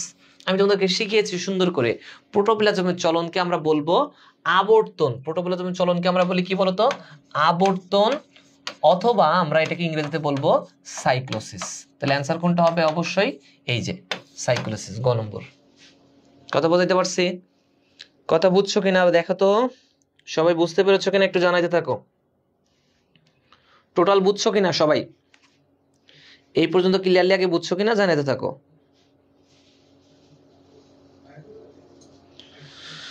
আচ্ছা, এরপরের কোশ্চেনে আসো। সবাই দেখো, কোষের পানি এবং পিএইচ এর পরিমাণ বজায় রাখে কোন কোষীয় অঙ্গাণু? কোষের পানি এবং পিএইচ এর পরিমাণ বজায় রাখে কোন কোষীয় অঙ্গাণুটি? কে পারবে অ্যান্সার করো, দেখি অ্যান্সার করো। কোষের পানি এবং পিএইচ এর পরিমাণ বজায় রাখে কোনটি? ইম্পর্টেন্ট কোশ্চেন, অবশ্যই ইম্পর্টেন্ট কোশ্চেন। আমাদের কোষের ক্ষেত্রে কোনটি পিএইচ এর পরিমাণ বজায় রাখে? কোন কোষীয় অঙ্গাণু? পানি এবং পিএইচ এর পরিমাণ দুইটাই বজায় রাখবে কোন কোষীয় অঙ্গাণু? দেখো। আচ্ছা দেখি আমি একটু বলি। কোষঝিল্লির ক্ষেত্রে তোমরা জানো কোষঝিল্লি হচ্ছে একটা আবরণ। কোষঝিল্লি কি বলতো? একটা আবরণ। একটা কোষের কি একটা আবরণের নাম হচ্ছে, কোষের আবরণের নাম হচ্ছে কোষঝিল্লি। তাহলে এটা অবশ্যই কখনোই একটা পানি এবং পিএইচ এর পরিমাণ বজায় রাখতে পারবে না, এটা স্বাভাবিক। তাহলে ক নম্বর অবশ্যই অ্যান্সার হবে না। এরপরে কোশ্চেন হচ্ছে সাইটোপ্লাজম। এইটা হচ্ছে মূল কাহিনী। আমাদের যতগুলো অঙ্গাণু আছে সবগুলো অঙ্গাণু কার ভিতরে থাকে জানো? সকলগুলো অঙ্গাণু আছে মূলত একটা সাইটোপ্লাজমের ভিতরে, এবং সাইটোপ্লাজমের ভিতরে সকল অঙ্গাণু থাকার কারণেই এই অঙ্গাণুগুলোই সাধারণত পানির ক্ষেত্রে কাজ করে থাকবে। এই অঙ্গাণুগুলোই সাধারণত অম্ল এবং ক্ষার। পিএইচ মানে কি বলতো? পিএইচ মানে হচ্ছে অম্ল এবং ক্ষার নিয়ে খেলা, অম্ল ও ক্ষারের খেলা। পিএইচ মানেই এই অম্ল এবং ক্ষারের খেলা করে থাকে সাধারণত সাইটোপ্লাজম। মনে রাখো, সাইটোপ্লাজমের ক্ষেত্রে পানির পরিমাণ থাকবে আমার বা তোমার বডির ক্ষেত্রে 65 থেকে 96%। এই কোশ্চেনটা পরীক্ষা দিলে কেউ পারবে না যে সাইটোপ্লাজমের ভিতরে পানির পরিমাণ কত? 65 থেকে 96%। আচ্ছা তাহলে অ্যান্সার আমরা অলরেডি পেয়ে গেছি। সাইটোপ্লাজম। নিউক্লিয়াস না কেন? নিউক্লিয়াস হচ্ছে কোষের একটা মস্তিষ্ক হিসেবে কাজ করে। নিউক্লিয়াস কি করে বলতো? কোষের মস্তিষ্ক হিসেবে কাজ করে। বাট মস্তিষ্ক হিসেবে কাজ করলেও কখনোই তারা পিএইচ নিয়ন্ত্রণ করবে না, কখনোই পানির পরিমাণ নিয়ন্ত্রণ করবে না। বাট কোষের মস্তিষ্ক, কোষ কোন দিকে যাবতীয় কাজ করবে, সকল কাজ নিয়ন্ত্রণ করবে কে? নিউক্লিয়াস। বাট কখনোই তারা পিএইচ এর পরিমাণ নিয়ন্ত্রণ করবে না। কোষ প্রাচীর নিয়ে বলেছি অলরেডি আমরা। একটা উদ্ভিদের ক্ষেত্রে বাইরের যে আবরণ, সেই আবরণটা সেলুলোজ নির্মিত যে জিনিসটা, তার নাম কি বলতো? তার নাম হচ্ছে কোষ প্রাচীর। তাহলে অ্যান্সার কোনটা হবে? সাইটোপ্লাজম। সবাই বলো তো অ্যান্সার কোনটা হবে? অবশ্যই হবে সাইটোপ্লাজম। কথা বুঝছো কিনা দেখো তো, বুঝতে পেরেছো কিনা? আচ্ছা স্যার আমি ক্লাসে পেরেছিলাম। ধন্যবাদ, আপনি ক্লাসে পেরেছিলেন। কে জানিয়েছ? সুমাইয়া। ধন্যবাদ সুমাইয়া তোমাকে। আচ্ছা এরপরের কোশ্চেনে আসো। পরের কোশ্চেন আছে 70S রাইবোজোম অবস্থিত 3টি আরএনএ হচ্ছে। কে পারবে এই অ্যান্সার? দেখি এটার ক্ষেত্রেও গিফট আছে, দেখি কে পারে। এটা পারবে না কেউ? দেখি কে পারে, তারপর ট্রাই করো দেখি। 70S রাইবোজোমে অবস্থিত 3টি আরএনএ কি কি? 70S রাইবোজোমে অবস্থিত 3টি আরএনএ হচ্ছে কি কি? এটা কে পারবে দেখি। এটা জানার জন্য কিন্তু আগে তোমাকে জানতে হবে 70S রাইবোজোম আসলে কি, 70S রাইবোজোম আসলে কি, আরএনএ এর উপাদান হিসেবে কি কি থাকতে পারে, সব জানার পরে তারপর অ্যান্সার করতে হবে। প্রত্যেকটা কোশ্চেনে কিন্তু এখানে ট্রিকলি কোশ্চেন দেওয়া আছে। আমি বলেছি প্রথমেই ক্লাসে যে শেষ পর্যন্ত থাকলে বুঝতে পারবা যে কতটা ইম্পর্টেন্ট এবং কতটা ট্রিকলি জিনিস দেওয়া আছে এখানে। আচ্ছা আমি ব্যাখ্যায় চলে যাই। 70S রাইবোজোম, আসলে রাইবোজোম তোমরা সবাই জানো রাইবোজোম হচ্ছে দুই ধরনের। একটা হচ্ছে 70S আর একটা হচ্ছে কি বলতো? একটা 70S আর একটা 80S। একটা 70S আর একটা কত এস? 80S। 70S রাইবোজোম কাদের ক্ষেত্রে থাকবে? 70S রাইবোজোম শুধু থাকে প্রোক্যারিওটিকদের ক্ষেত্রে। কাদের ক্ষেত্রে? প্রোক্যারিওটিক সেলদের ক্ষেত্রে, প্রোক্যারিওটিক। আর 80S রাইবোজোম থাকবে ইউক্যারিওটিকের ক্ষেত্রে। কাদের ক্ষেত্রে বলো তো? ইউক্যারিওটিকের ক্ষেত্রে। তাহলে 70S গেল, 80S গেল। এখন কথা হচ্ছে 70S রাইবোজোমও নির্দিষ্ট একটা টাইম পরে ভেঙে যাবে, 80S রাইবোজোমও নির্দিষ্ট একটা টাইম পরে ভেঙে যাবে। এই 70S রাইবোজোম সাধারণত ভাঙবে, খেয়াল কইরো, 70S রাইবোজোম সাধারণত ভাঙবে ঠিক এইভাবে। প্রথমে ভাঙে তারা 23S, তারপর ভাঙে 16H, তারপর কত এস? 16H, তারপর ভাঙবে 5s, অর্থাৎ অ্যান্সার হবে কোনটা? ক নম্বর। অবশ্যই কোনটা হবে? ক নম্বর। S is the meaning of Svedberg unit. S is the meaning of কি বলতো? ভেদবার্গ ইউনিট। অনেকে কোশ্চেন করতে পারো ভেদবার্গ ইউনিট আবার কি? ভেদবার্গ ইউনিট হচ্ছে কোনো একটা জিনিসকে, ধরলাম এই একটা পেন, এই পেনটাকে তুমি একটা কি করতে চাচ্ছ? ঘোরাচ্ছ কোনো একটা জিনিসকে। তুমি যদি কোনো কিছুকে ঘোরাইতে হয় তাহলে কি লাগবে? সেন্ট্রিফিউগাল যন্ত্র লাগবে, বলেছি তোমাদেরকে। তাহলে কোনো একটা জিনিসকে ঘোরানোর পরে অধক্ষিপ্ত করতে হলে অধক্ষিপ্ত এই হারের এককের নামই হচ্ছে এই ভেদবার্গ ইউনিট। কি বলতো? ভেদবার্গ ইউনিট। বিজ্ঞানী থিওডর ভেদবার্গ প্রথম এটা আবিষ্কার করে বলে এটার নাম অনুসারে প্রত্যেকটা জিনিসকে বলা হয় কি? ভেদবার্গ ইউনিট বা ভেদবার্গের একক। বিজ্ঞানীর নাম অনুসারে এটা দেওয়া হয়েছে, তা বাদে অন্য কোনো কিছু না। আচ্ছা, এখন কত হচ্ছে? অ্যান্সার কিন্তু অলরেডি পেয়ে গেছো 23s, 16s, আর কত এস? 5s। যদি কখনো পরীক্ষায় দিয়ে দেয় 80s রাইবোজোমে অবস্থিত 3টি RNA এর নাম বলো, তখন কিন্তু আর কেউ পারবা না। এটাও একটু লিখে রাখো, নোট করো সুন্দর করে। এটা ভাঙবে প্রথমে 28s, 28s, তারপর 18s, ঠিক আছে, 28s, তারপর 18s, তারপর 5.8s, তারপর 5s, এইভাবে ভাঙতে থাকবে। ঠিক আছে, এটা একটু সুন্দর করে নোট করে লিখে রেখো, ইম্পর্টেন্ট। টোটাল এইগুলো একটু নোট করে সুন্দর করে লিখে রাখো। ওকে, আচ্ছা, এরপরে আসো, তারপরে কোশ্চেন চলে যাই আমরা। কোন অঙ্গাণু থেকে একরোসোম সৃষ্টি হয়? কোন অঙ্গাণু থেকে একরোসোম সৃষ্টি হয়? অ্যান্সার করার ট্রাই করো একটু। কোন অঙ্গাণু থেকে একরোসোম সৃষ্টি হয়? একটু অ্যান্সার করার ট্রাই করো। প্রথমে এখানে বলা হচ্ছে কোন অঙ্গাণুতে একরোসোম, নিচের কোনটি লাইসোজোম তৈরি করে? একই কোশ্চেন, কিন্তু দুইটা কোশ্চেনই কি? একই কোশ্চেন। কোন অঙ্গাণু থেকে একরোসোম সৃষ্টি হয়, অথবা বলা হচ্ছে নিম্নের কোনটি থেকে লাইসোজোম তৈরি করে। দুইটা পয়েন্টই কিন্তু একই পয়েন্ট থেকে কোশ্চেন এসেছে। এটা একটু যদি ভেঙে বোঝাইতে হয় তাহলে তোমাদেরকে আগে জানতে হবে একরোসোম কি। জানতে হলে মনে রাখতে হবে এটা একটা শুক্রাণুর গঠন সম্পর্কে পড়তে হবে। কি সম্পর্কে পড়তে হবে বলো তো? শুক্রাণুর গঠন। শুক্রাণুর গঠন পড়লেই কেবলমাত্র তুমি জানতে পারবা একরোসোম সম্পর্কে। যদি শুক্রাণুর গঠন না জানো তাহলে তুমি একরোসোম সম্পর্কে জানতে পারবে না। শুক্রাণুর গঠন পড়তে গেলে মনে রাখবে একটা শুক্রাণুর 4টা পয়েন্ট থাকে। কয়টা পয়েন্ট বলো তো? 4টা পয়েন্ট। একটা হচ্ছে শুক্রাণুর মাথা। কি থাকবে বলো তো? শুক্রাণুর মাথা। তারপর থাকবে শুক্রাণুর মাঝখানে, এরপরের পয়েন্ট থাকবে গ্রীবা। কয়টা পয়েন্ট? 4টা। একটা শুক্রাণুর মাথা, একটা গ্রীবা, তারপর থাকবে মধ্যখণ্ড। কি থাকবে বলো তো? মধ্যখণ্ড। লাস্ট পয়েন্ট এখানে থাকবে লেজ। লাস্ট পয়েন্ট কি থাকবে? লেজ।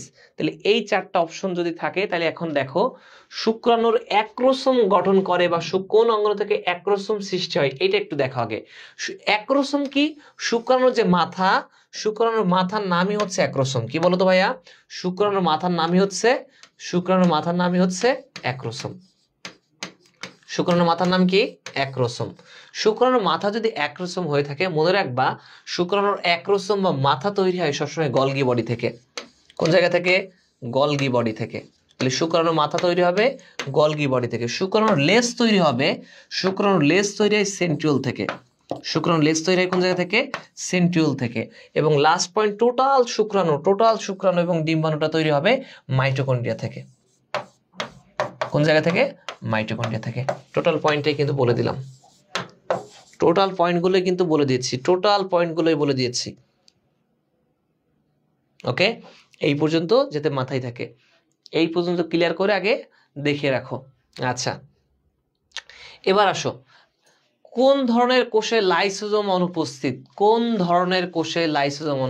অ্যান্সার করো। সিম্পল অ্যান্সার হওয়ার কথা এটা।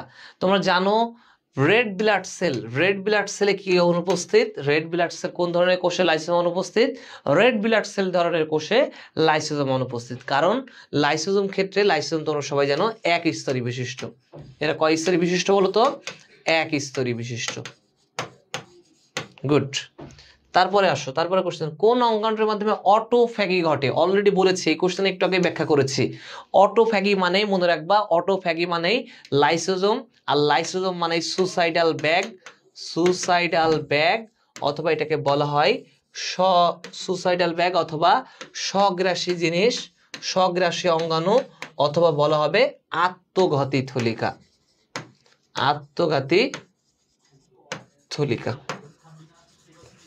কথা বলতে পারছি? এই পর্যন্ত যাতে মনে থাকে। ডান। এবার আসো, স্টেবিলাইজার বা ল্যাবিলাইজার নিচের কোন অঙ্গাণুটির বৈশিষ্ট্য? কে পারবে অ্যান্সার করতে? দেখি কে পারে অ্যান্সারটা করতে, দেখি কে পারে অ্যান্সারটা করতে, একটু দেখার ট্রাই করি আমরা।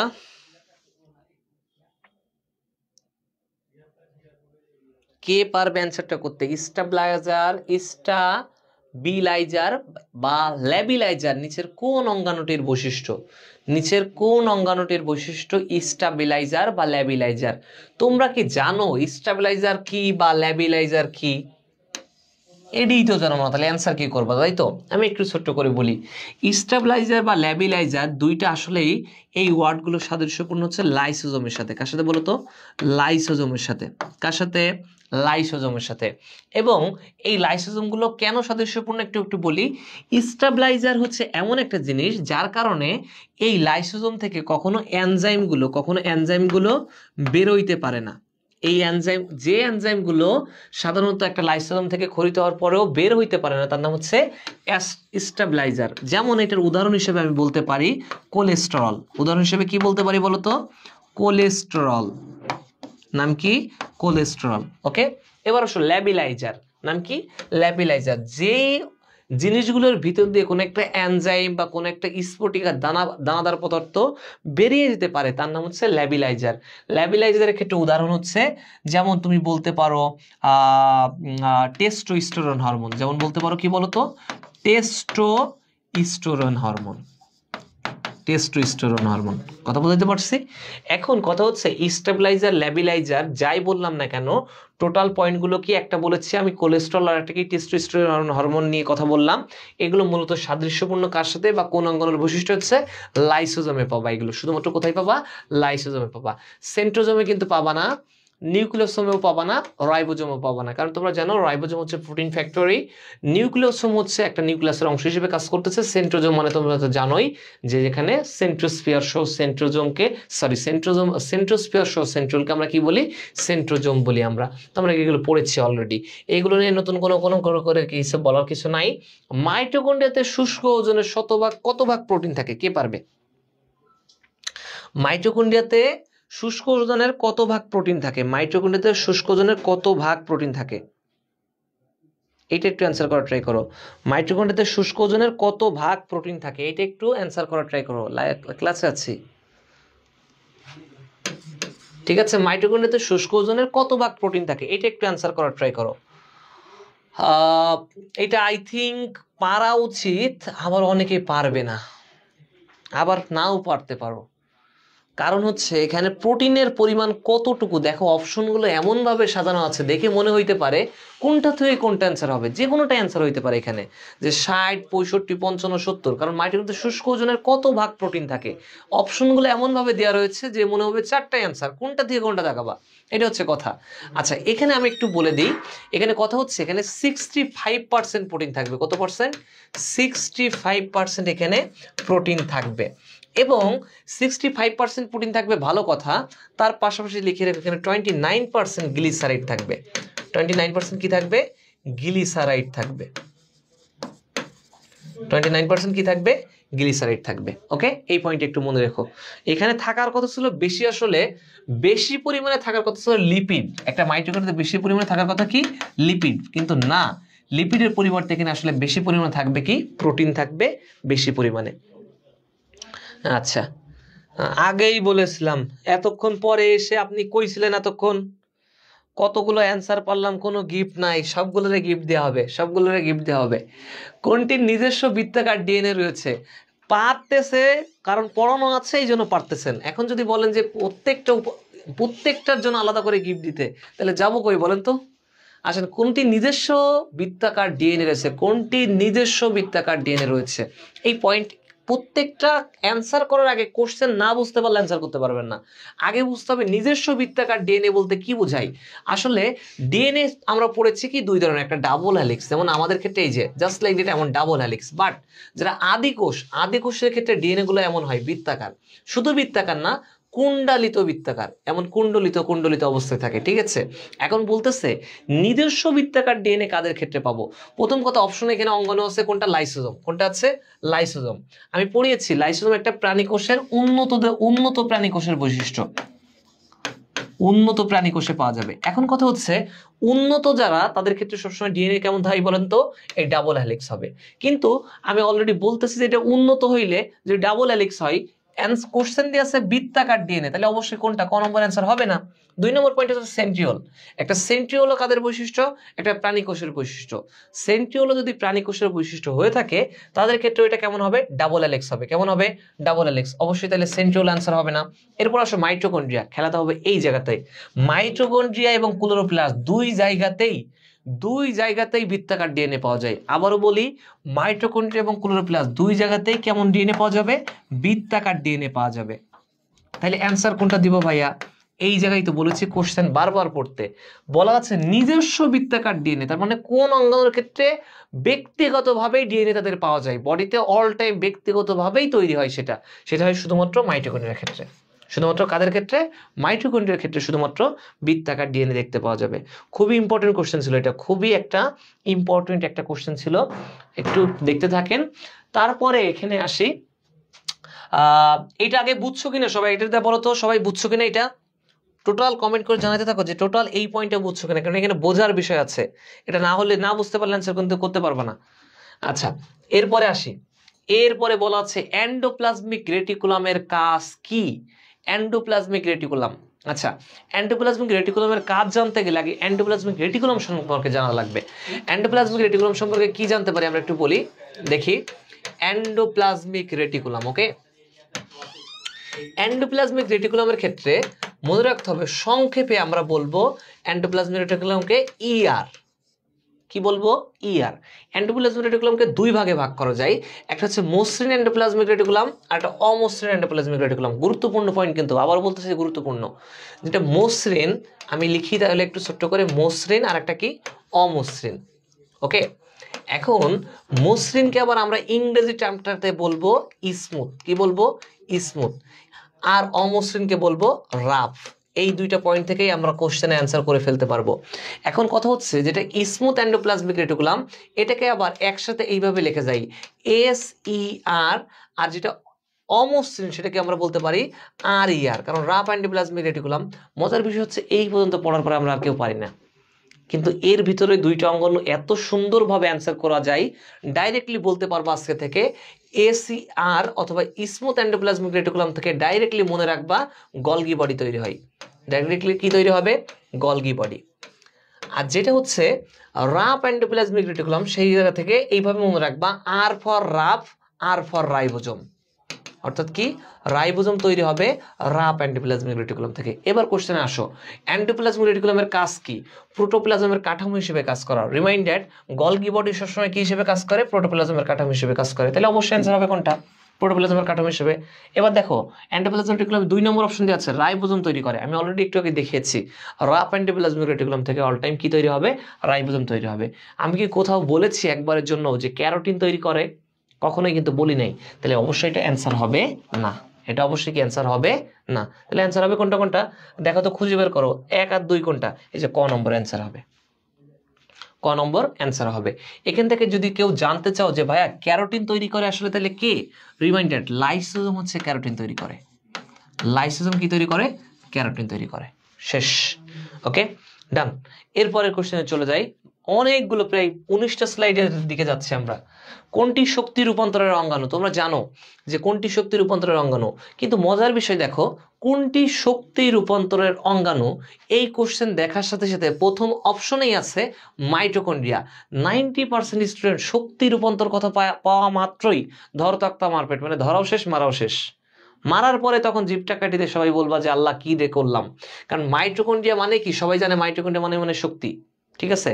কোশ্চেন দেওয়া আছে শক্তি রূপান্তরের অঙ্গাণু, রূপান্তরের অঙ্গাণু, একটা শক্তি থেকে আর একটা শক্তিতে রূপান্তর হবে, বলে নাই কিন্তু শক্তি তৈরি হবে। শক্তি তৈরি হইলে কি হইতো, মাইটোকন্ড্রিয়া, বাট রূপান্তর হয় মনে রাখো একমাত্র আমাদের একটা জায়গাতেই, একটা মাত্রই অঙ্গাণু আছে এখানে শক্তির রূপান্তর হয়, সেটা হচ্ছে ক্লোরোপ্লাস্টে। খুবই সতর্কতার সহিত অ্যান্সার করতে হবে কিন্তু কিন্তু অপশনগুলো সেট করা দেখো, এমনভাবে অপশন সেট করা তোমার পরীক্ষার হলে গিয়ে এমনভাবে অপশন পাবা, অনেকেই এই অপশন না পড়ে দেখানোর কারণেই চান্স কিন্তু অনিশ্চিত হয়ে যাবে। শুধু একটাই বারবার বলতেছি, একই কথা বারবার আজীবন বলি এবং আজীবনই বলেই যাব, যে প্রত্যেকটা অপশন কিন্তু আগে ভালো করে পড়ো। তুমি জানো অ্যান্সার ক নম্বর, তারপরও খ গ ঘ আগে পড়ে আসো, কারণ এখানে কিন্তু অপশনের মার পেছে ঢাকা ইউনিভার্সিটি বা যে কোনো একটা পাবলিক ইউনিভার্সিটি তোমার একেবারে নাই হয়ে যাবে শুধুমাত্র এই অপশনগুলো না পড়ার কারণে। সো এরপরের কোশ্চেনে আসো, সাইটোকঙ্কাল হিসেবে কাজ করে কোনটি? তোমাদেরকে শিখিয়েছি সাইটোকঙ্কাল মানে সাইটোস্কেলেটন। কি বলতো? সাইটোস্কেলেটন। এই সাইটোস্কেলেটনের ক্ষেত্রে বলেছি 3টা পয়েন্ট আছে। একটা নাম মাইক্রোটিবিউলস, খেয়াল করো কয়টা অপশন আছে? 3টা। একটা নাম মাইক্রোটিবিউলস, ওকে, মাইক্রোটিবিউলস। 2 নম্বর অপশন থাকবে মাইক্রোফিলামেন্ট। কয়টা পয়েন্ট বলেছি? 3টা পয়েন্ট থাকবে। একটা নাম মাইক্রোটিবিউলস, একটা নাম মাইক্রোফিলামেন্ট, আর লাস্ট পয়েন্ট হচ্ছে ইন্টারমিডিয়েট ফিলামেন্ট। লাস্ট পয়েন্ট কি বলতো? Intermediate filament. তাহলে কয়টা পয়েন্ট গেল? 3টা। খুঁজে বের করো তো এর ভিতরে মাইক্রোটিবিউলস, মাইক্রোফিলামেন্ট, ইন্টারমিডিয়েট ফিলামেন্ট, এই 3টা কোনো কিছু আছে? অবশ্যই আছে। যে ঘ নম্বরে গিয়ে দেখো সাইটোকঙ্কাল হিসেবে কাজ করবে কোনটা? মাইক্রোটিবিউলস। এই 3টা পয়েন্ট মাথায় থাকবে। অপশনে মাইক্রোটিবিউলস এখানে দেওয়া আছে, এর পাশাপাশি আমি কিন্তু এও লিখে দিয়েছি মাইক্রোফিলামেন্ট থাকবে, ইন্টারমিডিয়েট ফিলামেন্ট থাকবে, এই 2টা অপশনে থাকতে পারে। তাহলে এইটার পরিবর্তে আর কি থাকতে পারে? মাইক্রোফিলামেন্ট, ইন্টারমিডিয়েট ফিলামেন্ট, এটা একটু মাথায় রেখো।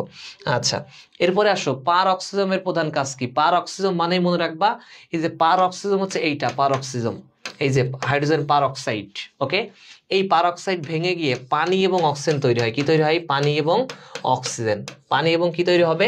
অক্সিজেন তৈরি হবে। তাহলে মনে রেখো, তাহলে এই যে পার অক্সাইড ভেঙে গিয়ে পানি আর অক্সিজেন তৈরি হইলো, এখানে এনজাইম ব্যতীত কাজ করা সম্ভব না।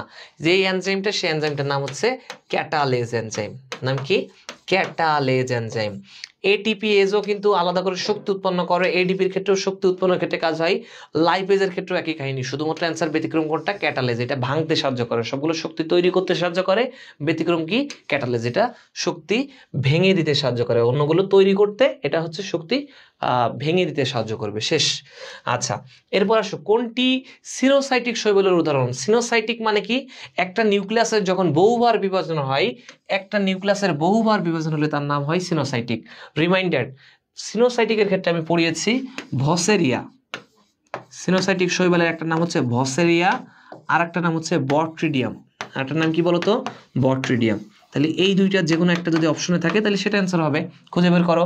ইউলোথরিক্স অপশনে নাই, এই যে বট্রিডিয়াম পাইছি, তাহলে অ্যান্সার কোনটা হবে? বট্রিডিয়াম হবে। ইম্পর্টেন্ট। আচ্ছা, এটাও ইম্পর্টেন্ট ছিল। এরপরে আসো আমরা একটু টুকটাক করে, ভি আকৃতির ক্রোমোজোম কোন ধরনের? এটা সবাই জানো, VLJI। 4 ধরনের আছে VLJI।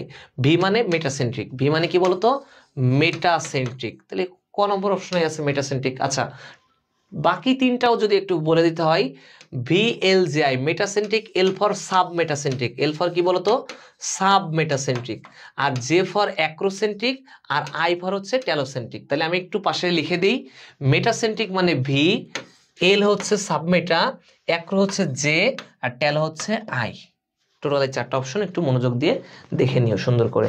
আচ্ছা, এরপরে আসো ক্রোমোজোমের সমাপ্তি স্থলকে কি বলে? ক্রোমোজোমের সমাপ্তি স্থল মানেই টেলোমিয়ার। মনে রাখো, ক্রোমোজোমের সমাপ্তি স্থল মানে কি?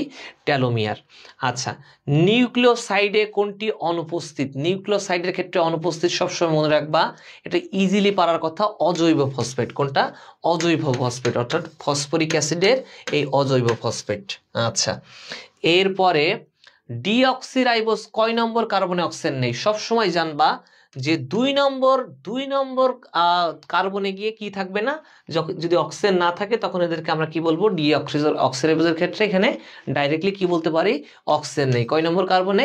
2 নম্বর কার্বনে। আচ্ছা, এরপর আসো কোষের মধ্যে কোন ধরনের আরএনএ বেশি থাকে? রিমাইন্ডার, কোষের মধ্যে সব থেকে বেশি আরএনএ থাকবে আরএনএ। কোন আরএনএ? কোন আরএনএ? আরএনএ। অনেকেই জানো না আরএনএ মানে কি। আরএনএ মানে হচ্ছে রাইবোজোমাল আরএনএ। আরএনএ মানে কি বলতো? Ribosomal RNA. এটা সাধারণত 80 থেকে 90 ভাগ থাকবে। একটা কোষের ভিতরে কত থাকে? 80 থেকে 90 ভাগ। আচ্ছা, জি ফর কি? জেনেটিক আরএনএ, টি ফর কি? ট্রান্সফার আরএনএ, আর এমআরএনএ মানে কি? এম মানে মেসেঞ্জার আরএনএ। টোটাল এই পয়েন্টগুলো একটু সুন্দর করে মনোযোগ দিয়ে দেখো। ডিএনএ প্রতিলিপনের ক্ষেত্রে টপো আইসোমারেজ এনজাইমের কাজ কোনটি? এটা যদি অ্যান্সার করতে হয় তাহলে আমাদের এই সকটা একটু পড়তে হবে, খুবই ইম্পর্টেন্ট। এটা সুন্দর করে ভাইরা দিয়ে দিছে। টোটাল আমাদের অ্যাসপেক্ট বইতেও কিন্তু ডাইরেক্টলি সুন্দর করে অ্যাসপেক্টের বইতে টোটাল যতগুলো শক আছে সক কিন্তু খুব ইম্পর্টেন্ট, খুবই ইম্পর্টেন্ট, খুবই ইম্পর্টেন্ট। এই যে শকটা তুলেছি আমি, শক থেকে একটু ব্যাখ্যা করি। দেখো, টপো আইসোমারেজ কি করে দেখো তো? ডিএনএ অণুকে অতিমাত্রায় পেঁচানো অবস্থা থেকে মুক্ত করে রাখবে কোনটা? টপো আইসোমারেজ। একটু আগে যে কোশ্চেনটা দেখছি অ্যান্সার টপো আইসোমারেজ হবে। ওকে, এবার একটু দেখি হেলিকেজ এনজাইম কি। এই যে ডিএনএ গুলো কেমন ছিল বলতো? এমন ডাবল হেলিক্স ছিল। এই ডাবল হেলিক্সের বন্ধন কি যদি আমাদেরকে পৃথক করতে হয় তার জন্য যেটা লাগবে সেটার নাম হচ্ছে কি? Helicase enzyme. ওকে, এবার আসো এসএসবিপি। এটাও এক ধরনের প্যাচ খুলতে বা লাগাইতে সাহায্য করে, যেমন কি একক হেলিক্সের সাথে জড়িয়ে থেকে পিছনের দিকে পূর্ণভাবে আবার নতুন করে আর একটা ডিএনএ সৃষ্টি করা প্রতিহত করবে কোনটা? এসএসবিপি।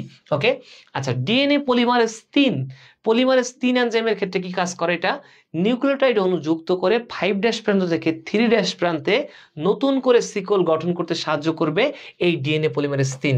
রিমাইন্ডার, ডিএনএ প্রুফ রিডিং করে। ডিএনএ প্রুফ রিডিং হয় কোনটার মাধ্যমে? পরীক্ষা এসে বসে আছে। ডিএনএ প্রুফ রিডিং করবে এই DNA polymerase enzyme. Primase enzyme কি করে? আরএনএ প্রাইমারের সাথে যুক্ত করে। লাইগেজ এনজাইম জানি আমরা সবাই কি? বন্ধনী সৃষ্টি করতে বা মেরামত সাধন করে। গাইরেজ এনজাইমের ক্ষেত্রে ডিএনএ অণুর প্রতি পাক খুলে দিতে সাহায্য করবে কোনটা? Gyrase enzyme. টোটাল পয়েন্টগুলো কিন্তু সো মাচ ইম্পর্টেন্ট। আচ্ছা, ডিএনএ প্রুফ রিডিং এনজাইম কোনটি? একটু আগে কিন্তু আমরা অ্যান্সার করছি পলিমারেজ 3, একটু আগে অ্যান্সার করলাম কিন্তু। ওকে, আচ্ছা, আমরা এবার টোটাল ট্রান্সলেশন এগুলো তো বলেছি এতক্ষণ। পলিপেপটাইড ট্রান্সলেশনের জন্য টার্মিনেশন কোডন কোনটি? টার্মিনেশন। ওকে, আচ্ছা, AUG হচ্ছে ম্যাথিওনিন, এটা হচ্ছে শুরুর কোডন। হ্যাঁ, UAG আর UGA, ঠিক আছে? এই অপশনগুলোর মধ্যে, এই তিনটার মধ্যে কোনটা আছে খুঁজে বের করো। এই যে UGA পাইছি না আমরা, UAA, UAG আর UGA, তাহলে অ্যান্সার কোনটা হবে? অবশ্যই টার্মিনেশন মানে কি? সমাপ্তি কোডন কোনটা হবে? অবশ্যই UGA হবে। আমরা এই কোডনগুলো সুন্দর করে দেখব কোন জিনটি ক্যান্সার হওয়ার জন্য দায়ী। সবাই জানো যে অঙ্কোজিন হচ্ছে ক্যান্সারের জন্য দায়ী। অঙ্কোজিন বা অঙ্কোজেনেসিস, প্রথমত আমাদের কি হয়? টিউমার হয়, টিউমার থেকে আস্তে আস্তে ক্যান্সার হয়। রিমাইন্ডার, P53 নামক প্রোটিন আছে। P53 প্রোটিনের কারণেই একমাত্র আমাদের টোটাল কোষ বিভাজন নিয়ন্ত্রণ হয়ে থাকে। যদি কোনো কারণে P53 প্রোটিন নিয়ন্ত্রণ করতে না পারে, সেখান থেকে আস্তে আস্তে টিউমার থেকে কি তৈরি হবে? ক্যান্সার তৈরি হবে। আচ্ছা, ডান। এরপরে আছে লিউসিন নির্দেশকারী কোডন কোনটি? এগুলো জাস্ট একটু রিডিং দিবা, এইগুলো নিয়ে ইম্পর্টেন্ট কোনো কিছু বলার নাই আমাদের। আমরা রিটেন নিয়ে একটু কথা বলি। প্লাজমোডেজমাটা কি?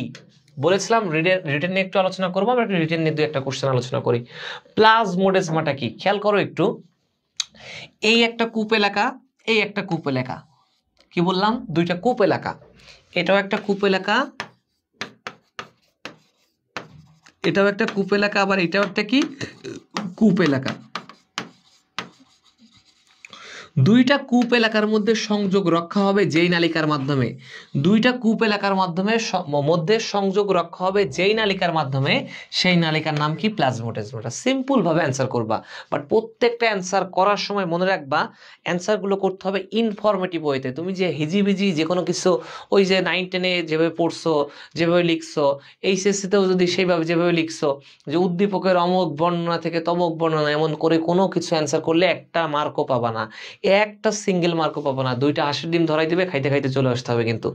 সো তুমি লিখবা সংক্ষিপ্ত আকারে, কারণ তোমার টাইম নাই। প্রথম কথা কি, টাইম খুবই শর্ট।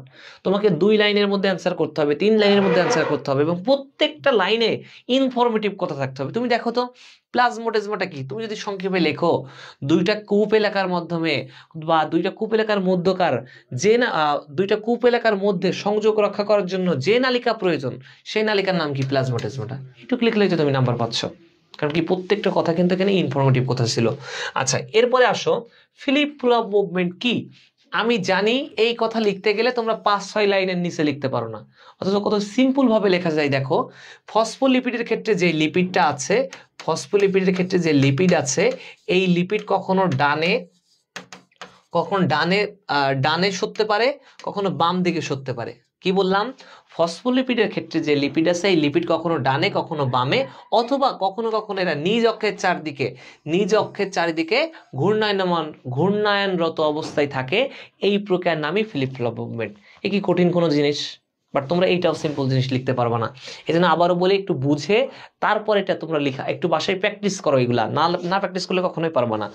আবার বলি, লিপিডগুলো কখনো ডানে কখনো বামে অথবা নিজ অক্ষের চারিদিকে ঘূর্ণায়নরত অবস্থায় থাকে। এই ঘূর্ণায়নরত অবস্থায় থাকলে যে প্রক্রিয়ায় ঘূর্ণায়নরত অবস্থায় আছে সেই প্রক্রিয়াটার নামে কি? Flip flop movement. শেষ।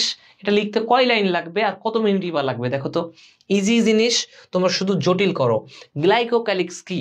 মনে রাখবা, আচ্ছা, গ্লাইকোলিপিড যদি পড়তে হয় তাহলে সুন্দর করে 2টা পয়েন্ট লিখতে হবে। একটা হচ্ছে ফসফোলিপিড,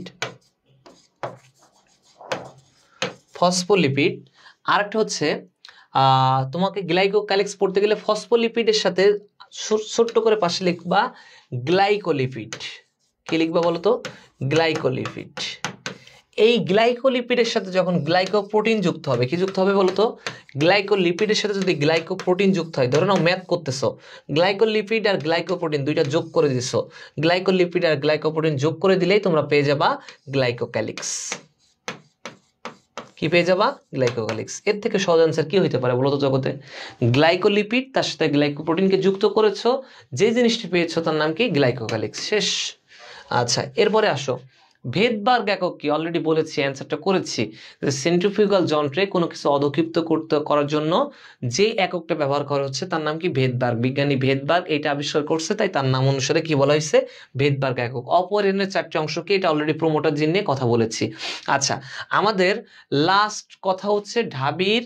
আমরা যে টোটাল কথাগুলো আজকে বললাম, টোটাল আলোচনাগুলো করলাম, কোষ ও কোষের গঠনে হিউজ আলোচনা করেছি। হিউজ মানে হিউজ পার্ট আমাদের সামনে আলোচনা হয়েছে। এই জায়গা থেকে আমি তোমাদেরকে কিছু কথা বলে দিই, সেটা হচ্ছে আমাদের টোটাল বায়োলজি ক্লাস এভাবে প্রতিটা সপ্তাহে প্রতিটা অধ্যায় ভিত্তিক এভাবে সলভ হতে থাকবে। তোমাদের একটাই করণীয় থাকবে, করণীয়টা হচ্ছে প্রতিদিনের পড়াটা যা যা করানো হচ্ছে তাই তোমরা যে কোনো কমপ্লিট করতে হবে। পাশাপাশি সুন্দর করে এই যে আজকে যেহেতু আমি বায়োলজি পড়াইলাম, আমাদের যে অ্যাসপেক্টে যে বায়োলজি, এই বইটা পাশে রাখবা। এই বইটা যদি পাশে রাখতে পারো তাহলে আমি যা যা বলতেছি এগুলো কিন্তু বই থেকেই নেওয়া, টোটাল ব্যাখ্যাগুলো বইতে সুন্দর করে দেওয়া আছে। আমি বলার পাশাপাশি তোমাদের যে বইগুলো, এই অধ্যায়টা শেষ করলাম, এই অধ্যায়টা যদি খুলতে পারো, খোলার পরে যদি টোটাল এই জিনিসগুলো যেখান থেকে ব্যাখ্যা করলাম, এই ব্যাখ্যাগুলো তোমরা যদি দেখে নিতে পারো, তাহলে তোমাদের কাছে প্রস্তুতির আর কোনো অংশই বাকি থাকলো না। তাহলে তোমাদের একটাই করণীয় থাকবে এখন, যেহেতু আমি অলরেডি ক্লাসে বলেছি, তোমরা যারা আমার স্টুডেন্ট আছো অনেকেই অলরেডি পাশাপাশি সহায়ক হিসেবে তোমরা রেখে দিচ্ছ অ্যাসপেক্ট বায়োলজি বইটা।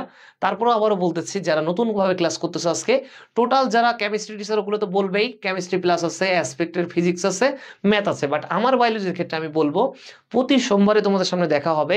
তোমাদের একটাই করণীয় থাকবে, করণটা হচ্ছে তোমাদের খাতা কলম পাশে রাখবা, পাশাপাশি এই অ্যাসপেক্ট বায়োলজি বইটা নিয়ে বসে যাবা। আমি যা যা দাগাচ্ছি, যা যা বলতেছি, এগুলো দাগায় রাখবা সুন্দর করে। আমি ক্লাস শেষ করার পরই তোমরা এই বইটা খুলবা, বইটা খোলার পরে একটু দেখে নিয়ে ট্রাই করবা যে কোন জায়গা থেকে আলোচনা করলাম, তাহলে কিন্তু তোমাদের একদম ক্লিয়ারিফাই হয়ে গেল, কোনো কিছু আর টোটাল কোনো অংশই বাকি থাকলো না। সো তোমাদেরকে বলবো যে অবশ্যই নেক্সট ক্লাসের আগে তোমরা বইটা পাশাপাশি অবশ্যই যাতে থাকে। আর আমার সাথে তো কথা হচ্ছেই নিয়মিত, যে যদি কোনো কারণে বইয়ে তো অনেক তথ্য দিয়ে আছে, কোনটা বাদ দেওয়া লাগবে, কোনটা পড়া লাগবে, আমি টোটাল ক্লাসেই বলে দিব, তোমাদের টেনশন নেই। ঠিক আছে? সো ক্লাসটা কেমন ছিল, আমার অলরেডি ফোন অফ হয়ে গেছে যদিও, তোমাদেরকে জানাইতে থাকো তোমরা যে ক্লাসটা কেমন লাগলো। যদি কোনো রকম কোশ্চেন থাকে, কোশ্চেনটা তোমরা অবশ্যই জানাইতে থাকবা, যে কমেন্টের মাধ্যমে। আমি আশা করি কোনো কোশ্চেন থাকবে না, তারপরে যদি কোনো কোশ্চেন থাকে আমাকে জানাইতে পারো, কমেন্টের মাধ্যমে জানাইতে পারো। এবং টোটাল ক্লাসটা কেমন লাগলো এটাও জানাইতে থাকো। শেষ পর্যন্ত বলবো, ভালো থাকো, সুস্থ থাকো। আগামী সপ্তাহে আবার তোমাদের সামনে যদি সুস্থ থাকি আবার দেখা হবে। সেই পর্যন্ত নিয়মিত প্রতিদিনের যা পড়া থাকবে, যা যা ক্লাস চলতে থাকবে, টোটাল ক্লাসগুলো কিন্তু প্রতিদিনের পড়া প্রতিদিন কমপ্লিট করতে হবে। যদি কমপ্লিট না করো, পড়া জমতে জমতে একদিন দেখবে এত পরিমাণ পড়া জমছে, তখন কি করবা তাই দিশা পাবা না। সো তোমাদের ক্ষেত্রে শুভকামনা থাকলো, ভালো থাকো, সুস্থ থাকো, আবার সামনের সপ্তাহে দেখা হবে ইনশাল্লাহ। আল্লাহ হাফেজ, আসসালামু আলাইকুম।